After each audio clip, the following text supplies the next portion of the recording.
ધાંગધ્રા તાલુકાના જસાપર ગામ નજીક આવેલા જર્જરિત કોઝવેના તાત્કાલિક સમારકામ માટે રાવડિયાવદર ગામના સરપંચ રતનસિંહ ઠાકોરે લેખિત રજૂઆત કરી છે।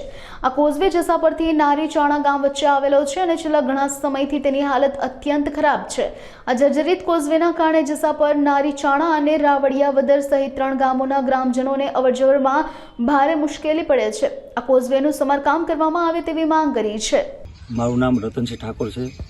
રાવડીદર ગ્રામ પંચાયત સરપંચ તરીકે ફરજ નિભાવું છું।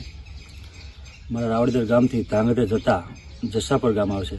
જસાપર ગામની બાજુમાં જ એક કોઝવે એટલી ખરાબ હાલતમાં તૂટેલો છે કે જે વાહન વ્યવહાર વાળા વ્યક્તિઓને બહુ જ તકલીફ પડી રહી છે। ધાંગધ્રાથી રાવડીદર પહોંચતા વચમાં નારીચાણાનું મંદિર આવેલું છે। ત્યાં ઘણા બધા દર્શનાર્થીઓ દર્શન કરવા માટે આવે છે। એ લોકોને પણ તકલીફ પડે છે। આ રસ્તો ચોટીલા સુધી જાય છે। તમામ વાહનદારોને વાહન વ્યવહાર એટલો બધો વધારે છે કે જેના કારણે વાહન વ્યવહારવાળા લોકોને એટલી બધી તકલીફ પડે છે કે ક્યારેક એ જગ્યામાંથી અકસ્માત થશે અને કોઈ મોતને ભેટશે એવી પરિસ્થિતિ સર્જાશે।